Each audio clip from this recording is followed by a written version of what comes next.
buenos días, buenas tardes, buenas noches.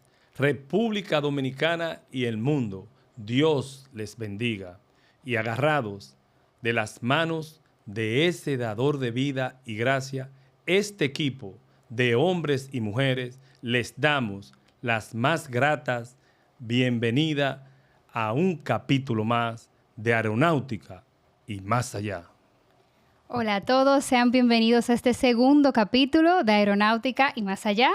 Con ustedes Melissa Cabrera y el capitán de esta aeronave, el señor Alberto Lagrange. Antes que nada queremos agradecerle por la acogida y la recepción que ha tenido el primer episodio. Así que paso la palabra al señor Alberto. Así es, Melissa. Demos gracias a todos nuestros colaboradores, ya que ustedes son parte de este proyecto. Recuerden que este es un sueño hecho realidad, una promesa, una deuda acumulada para con la sociedad dominicana. Para este episodio tenemos el tema de fundamentos atmosféricos y el vuelo, que para eso el señor Alberto nos va a detallar un poquito qué tiene usted para decirnos referente a este tema y cómo nace la atmósfera. La atmósfera, que es la capa que rodea la Tierra, es de vital importancia, no solo para el vuelo. Cuando salimos a la luz del día y hacemos una mirada al cielo, nos damos cuenta lo que significa para nosotros la atmósfera. La atmósfera, como todo ser vivo, tiene su proceso de su creación, de su nacimiento. Y si nos remontamos, la misma data de aproximadamente 4.600 años. Y al mismo tiempo, no fue de la noche al día. La misma tuvo sus etapas. Por ejemplo, la primera etapa, aquella etapa primitiva, donde se crearon los primeros gases, como fueron el nitrógeno, el helio. Después tuvo su segunda etapa, la desgasificación, que fue producto de la erupción de los volcanes, los cuales expulsaban constantemente gases de agua. Ahí se crearon otros elementos, como fueron el dióxido de carbono. Y por último, tuvo su tercera etapa, aproximadamente unos 2.600 años, la etapa de oxigenación, donde bacterias y seres vivos a través de fotosíntesis crearon y expulsaron oxígeno, y de esa manera se conforma lo que es hoy la capa de la atmósfera, única en el planeta Tierra. ¿Y puede decirnos para qué sirve la atmósfera? ¿Cuál es la función en sí de la atmósfera? Hoy por hoy, todos ser vivo existe porque está presente la atmósfera. La atmósfera nos permite a nosotros respirar y de respirar la vida. Evita que los rayos térmicos penetren de manera directa hacia nosotros, los cuales serían imposibles de nosotros poder soportar. Y en el tema que nos ocupa, los principios físicos que existen en la atmósfera es lo que nos permite a nosotros poder ejecutar el vuelo. Por lo que podemos decir, y por eso es el tema de la atmósfera, es el medio donde se realiza la actividad aeronáutica. Sin ella no pudiese existir la aeronáutica. Excelente, excelente. Entonces, ¿cómo se realiza ese vuelo a través de la atmósfera, señor Alberto? El primer elemento para que exista vuelo tiene que ser el aire. El aire, que es el oxígeno, claro. Es bueno saber cómo se compone la atmósfera. La atmósfera se compone de un 78% de nitrógeno, un 21% de oxígeno y el restante de otros elementos como son el nitrógeno, el helio y otros gases. Entonces, para que exista el vuelo, la atmósfera tiene elementos ya propios de ella, como son la presión atmosférica o la presión del aire y la densidad del aire. Ahora, nos preguntamos, ¿qué es la presión atmosférica? Es simple y llanamente, de manera llana, la presión que ejerce el fluido del aire sobre nosotros. Y la otra pregunta sería, ¿qué sería la densidad del aire? No es más que el cúmulo de masa de ese aire en un espacio determinado. Y adicional a eso que usted nos está comentando ahora mismo, me gustaría saber en mi caso, ¿en cuántas capas se divide la atmósfera y también la diferencia entre ellas? Excelente. La atmósfera, lo primero que tenemos que entender que la atmósfera inicia su medida desde el nivel del mar. Las medidas de meteorología inician con el nivel medio del mar y la misma se extiende hasta unos 640,000 kilómetros después de la Luna. Le vamos a hablar, por ejemplo, de lo que fue la misión Artemis, que se extendió más allá de la Luna. La misión Artemis, un programa de exploración científico de los Estados Unidos, recientemente realizó su hazaña, su vuelo tripulado por primera vez de manera exitosa en marzo del 2026, que orbitó alrededor de la Luna. Tuvo la capacidad de su SLS, el sistema de lanzamiento, lanzar el cohete, la cabina Orion, donde habían cuatro tripulantes, y regresó a la Tierra de manera exitosa. Esa misión estratégica pudo llegar hasta las 5 capas de la atmósfera. La atmósfera se divide en 5 capas. 5 capas. La primera es la troposfera, que es la capa donde nosotros vivimos.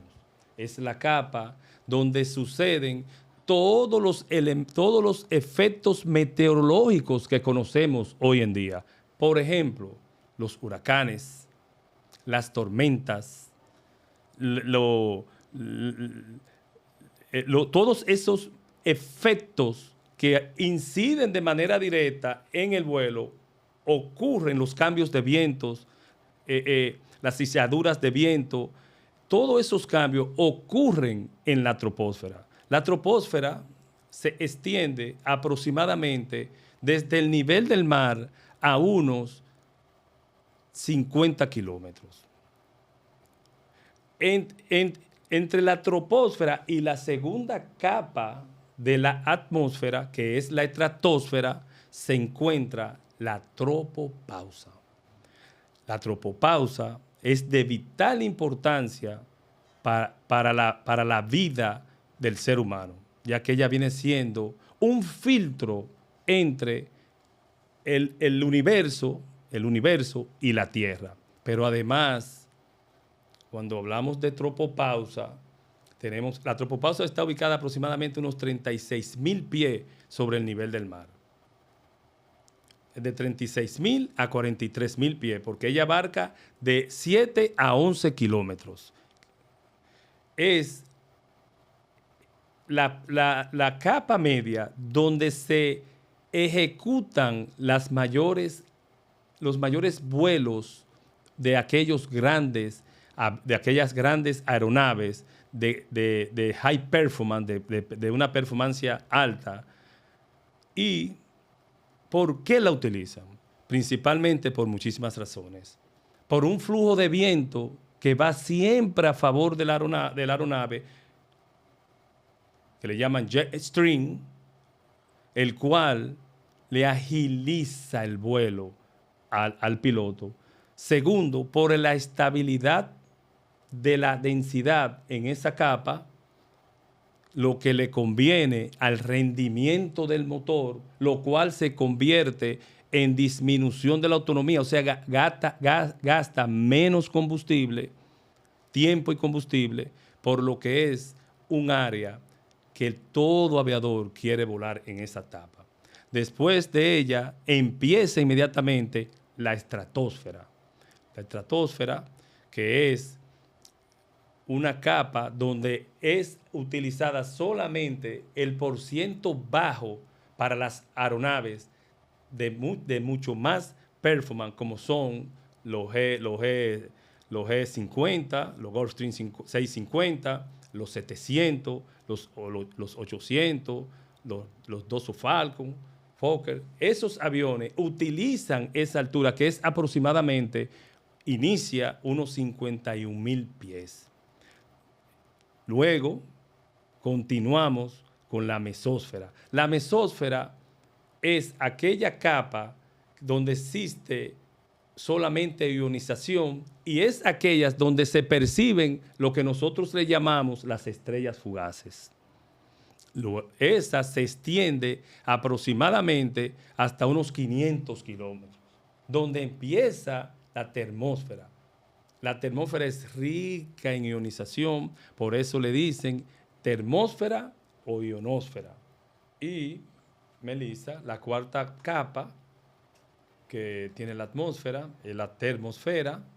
En la termosfera es una capa ionizada, por eso también le llaman ionosfera. Es importante porque en ella es que se realizan todas las investigaciones científicas de microgravedad.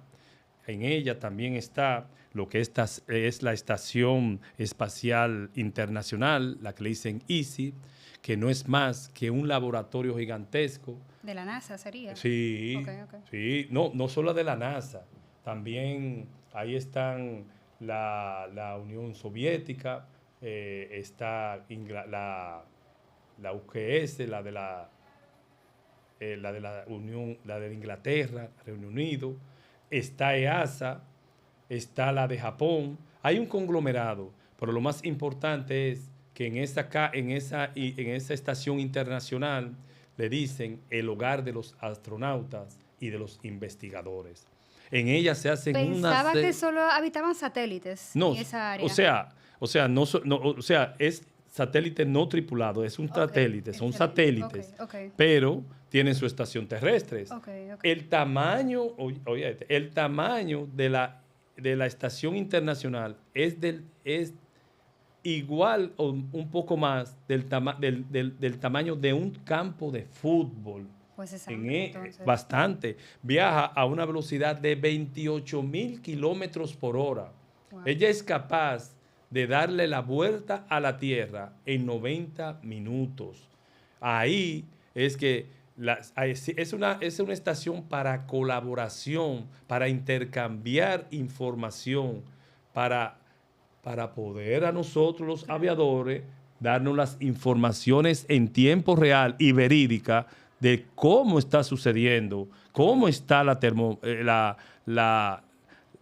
atmósfera, qué evento puede suceder, pero también sirven para las comunicaciones. Asimismo, también es la exosfera. La exosfera es la última capa. Va de los 500,000 hasta los 640,000 kilómetros. Es bueno establecerte que la órbita del anterior, de la estación, es de 400,000 kilómetros desde el nivel del mar. La exosfera, interesante. En ella, hace aproximadamente unos 70 años, exactamente en 4 de octubre de 1957, Rusia lanzó al espacio un satélite no tripulado, el Sputnik 1, siendo el primero en su especie, el cual era para realizar investigaciones científicas de lo que era la Tierra, instaló comunicaciones. Después de eso, han existido varios satélites para los mismos propósitos, comunicaciones, Seguridad, investigación, me imagino, temas militares, temas claro. netamente. El Sputnik fue para temas netamente militares, temas de vigilancia principalmente. Okay. Pero la atmósfera, hablar de la atmósfera es un tema interesante porque influye mucho. Es lo que influye en la aviación, es el medio, la actividad de la aviación se ejerce en la atmósfera. Es así. Entonces, también la troposfera, usted nos dijo que es la capa ideal para una aeronave poder volar. Sí, sí. ¿Por qué? ¿Puede hacer énfasis en eso? Primeramente, porque es la que me brinda los principios, o tiene en ella, porque hay que entender algo. La troposfera tiene de un 75 a un 80% de la masa atmosférica y principalmente está desde el nivel del mar hasta 11 kilómetros. ¿Qué significa eso? En ella es que se encuentran esos elementos como es la densidad, la presión atmosférica, la temperatura idónea y la humedad. Excelente. Todo piloto tiene que tener en consideración esos 4 elementos atmosféricos para poder realizar un vuelo, los cuales son inversamente proporcional o directamente proporcional. Un elemento importantísimo, con respecto a lo del vuelo, Melissa, es la presión atmosférica. Anteriormente le había dicho que es con la presión atmosférica es la fuerza que ejerce el fluido del aire sobre nosotros. Excelente. Que está medida está medida a través del nivel medio del mar con una temperatura de 15 grados Celsius. La misma... Y teniendo en cuenta en eso, disculpe Alberto, ¿tiene la misma altura la Tierra en temas atmosféricos? ¿Es la misma altura para poder volar? No, la Tierra no tiene la misma altura. Tenemos que partir de la redondez de la Tierra. La Tierra es más ancha en el Ecuador y más baja, porque de altura, en los polos.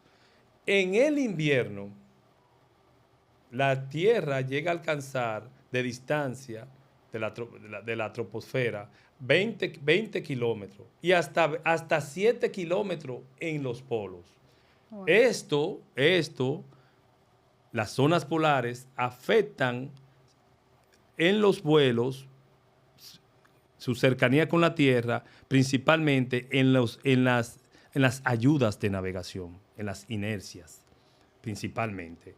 Que el piloto debe ser más precavido cuando está utilizando ese tipo de navegación. Te decía que el nivel de medio del mar se mide a través de la fuerza que ejerce, que se estandarizó a 1013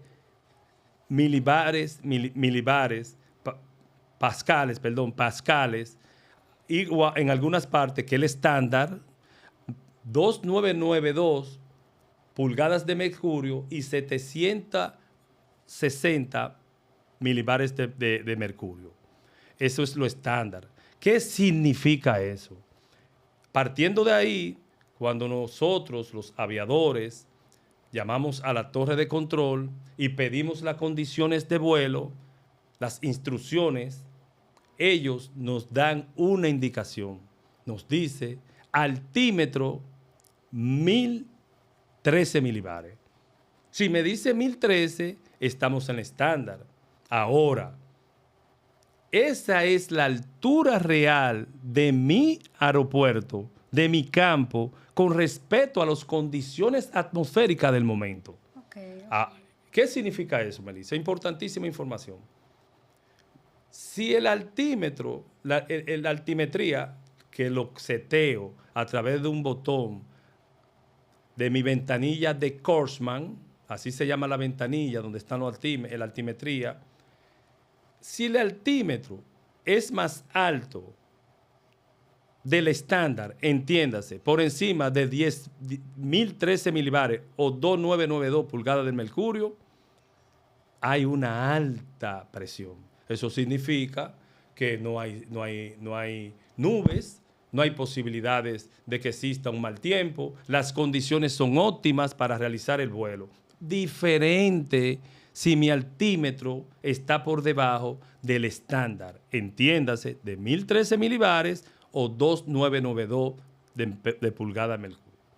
Si está por debajo, es una baja presión, lo que significa que sí van a haber condiciones adversas para el vuelo. Ok. Y una cosa, Alberto, respecto a las capas más altas, ¿estas son importantes en cuanto a aviación general o espacial? Las más altas, ¿inciden más en la aviación general o en la espacial? Muy buena pregunta. Las capas de la atmósfera que inciden de manera directa en la aviación son la troposfera y la estratosfera, tomando en consideración esa capa media de transición entre una a la otra que se llama tropopausa. Ahora, las otras capas son importantes para lo que es la actividad aeroespacial, para los cohetes y de suma importancia para el mundo, para lo que son las comunicaciones, avances de investigaciones científicas, para los GPS, para la navegación, son importantísimos, porque esos satélites son los que me llevan a entender lo que es un GPS, una navegación inercial. Claro. Y, en cierto modo, sí, para ayuda e investigación, sí son importantísimas. Por ejemplo, existen unos globos para medir para conocer las condiciones del tiempo. ¿Cuáles son esos globos? Esos son unos globos meteorológicos que las autoridades de meteorología de cada país lanzan, sí, lleno de helio. Recuerden, el helio es más liviano que el oxígeno, se suspende, se eleva, pero esos solamente llegan hasta la estratosfera.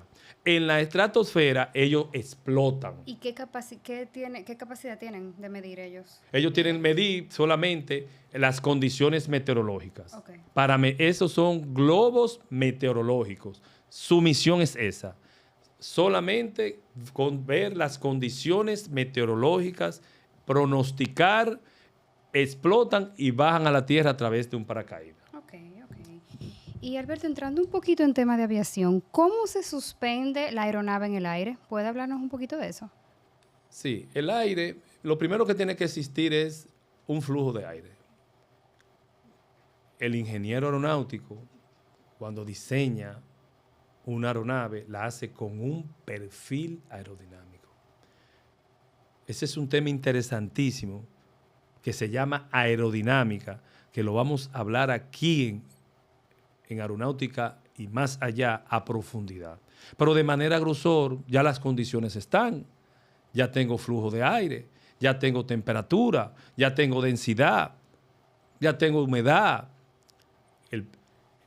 Al construir ese perfil aerodinámico, él lo primero que le hace es un borde de ataque, una comba superior, una comba inferior y un borde de salida. El objetivo de ese perfil aerodinámico es que sencillamente se introduzca en ese viento relativo. Estamos hablando de aeronáutica solamente, sin propulsión ni nada. Entra en ese perfil se introduce en ese viento relativo, que es un viento de frente, que ya está aquí. Y al entrar va a haber una diferencia de presión cuando choque en el borde de ataque por la comba superior por la comba socioeconómica, y va a venir el principio de Bernoulli. ¿Qué es? Que es la diferencia, que él explica la diferencia de velocidad y presión en un fluido. El aire es un fluido, lo único que tiene características diferentes a otro. No tiene olor, no tiene color, no tiene sabor y no es palpable. Solamente se puede sentir. Cuando existe esta diferencia de presión, de velocidad va a haber una diferencia de presión. A mayor velocidad, menos presión. A mayor velocidad, menos velocidad, más presión. Y ahí, en esa diferencia de presión, yéndonos a la tercera ley de Newton, de tensión y torsión, se va a crear la sustentación. Un tema interesantísimo de aerodinámica, de aerodinámica, que lo vamos a tratar porque no solamente vamos a hablar del perfil, sino las 4 fuerzas que inciden en ese perfil. Eso sí. Sí. Algunas ya, porque por ejemplo, ya tenemos la gravedad que viaja a través que tiene una velocidad de 9.81 kilómetros por hora, ya la tenemos. Por la gravedad, interesante de saber, es que tenemos atmósfera. La gravedad es la fuerza con que la Tierra trae un objeto a un lugar determinado de su punto. Entonces, la gravedad es que mantiene la atmósfera en esa misma posición todo el tiempo, que no permite que se nos vaya. Es como ese escudo que sostiene. Sí, que la ala. La gravedad es el ancla. Es el ancla de la atmósfera. Ese sí, ¿no? De verdad que un tema bastante amplio e interesante para el desarrollo de la aviación. Sí, es bueno hacer énfasis que ese tema de la atmósfera, no sé si usted nos pudiera aclarar en qué materia eso pudiera entrar para las personas, los estudiantes de aviación, me imagino que también controladores aéreos. ¿Dónde usted cree que ese tema se abarque? ¿En qué materia específicamente? Si usted recuerda de su experiencia como antiguo estudiante de aviación. Sí, Melissa, claro. En el pensum académico, en el currículum que toda escuela de aviación debe de contener esa materia que es vital, meteorología. Ahí van a tratar todo lo concerniente a la meteorología. Atmosférico. Sí, tanto el piloto, el de mantenimiento, el control de tráfico aéreo, pero nosotros tenemos especialistas, o sea, las autoridades tienen especialistas de meteorología que dan informaciones también, que son ayudas para el servicio de información aeronáutica, que tienen que conocer lo que es la meteorología. El despachador de vuelo, vital. También debe de conocer a profundidad la meteorología. Porque él hace un análisis previo al vuelo, como lo hace el piloto, de lo que en su ruta de vuelo, cómo van a estar las condiciones meteorológicas, aunque, gracias a Dios, la modernidad nos ha incluido en nuestras aeronaves lo que es el radar meteorológico. ¿Y eso siempre ha estado? ¿O es algo nuevo? No, gracias a... ¿De la aviación? Sí, gracias. ¿Algo que siempre ha estado? No, gracias a Dios. Eso es de los últimos adelantos de incorporar nuevas técnicas a la aviación para ayudar al piloto, para ayudar a la tripulación. Eso es lo que se llama factores humanos, la ergonomía. Nosotros, la aviación cada día va avanzando. Ese es un tema importantísimo, la ergonomía en la aviación, que viene a entrar en los factores humanos, partiendo de las debilidades que existen y las cualidades, se van creando cosas nuevas, cómodas y eficientes. Pero, Melissa, conocer meteorología es volar. Excelente. porque la meteorología, entender la meteorología me va a ayudar a entender la aerodinámica. Y la meteorología me seguirá ayudando a entender los sistemas de navegación. Claro. Que los sistemas de navegación están ahí en la atmósfera para ayudarnos. Es así. Y señor Alberto, quisiera usted dar algunas palabras o un mensaje para los futuros estudiantes de aviación. Sí. Para los futuros estudiantes de aviación, yo le tengo... Del ámbito aeronáutico. Sí. No, exacto, de la aviación. Es principalmente que hay que regirse por los pronósticos del tiempo. La torre de control, los organismos de meteorología del Estado le van a decir cuáles son las condiciones del tiempo, no solamente en el país, sino en cada zona del país. Hay que regirse por eso, llevarse de eso, y para eso le tengo un mensaje. El cielo no es un enemigo. El cielo es un maestro implacable que no acepta errores. Eso es